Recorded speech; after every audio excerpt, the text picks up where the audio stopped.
It's almost hard to imagine that, like all companies before it and all companies that came after it, Apple has had some very bad ideas in the past. In fact, some of them were so bad that we feel it would be a shame not to share them with you.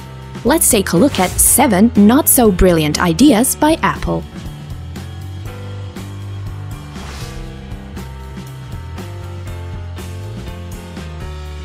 Back in the 70s, everyone knew about the Apple II.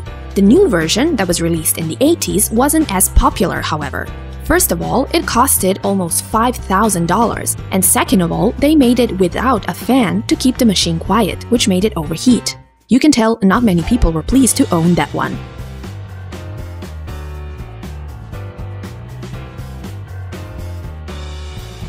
Before you had tablets and smartphones, you had a PDA. And Apple had a PDA that had one major selling point. It was able to convert your stylus-written text into computer text. And it was so bad that everyone made fun of it. It was even featured in The Simpsons.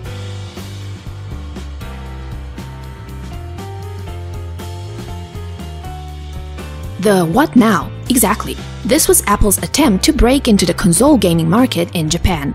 Remember how people always make those jokes about how you can't play games on a Mac? Yeah, the Pippin wasn't much better either.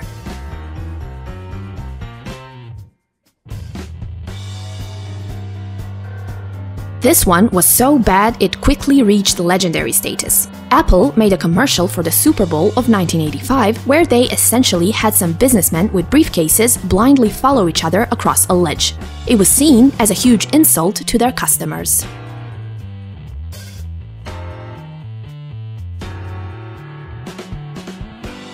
We've all come to accept computer mice as being, well, shaped like a mouse, sort of.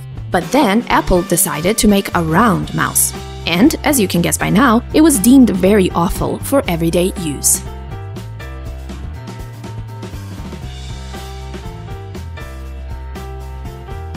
Before the first Apple computer in 1984, we had the Lisa in 1983. Sadly, the Lisa cost almost $10,000 and it was horribly slow.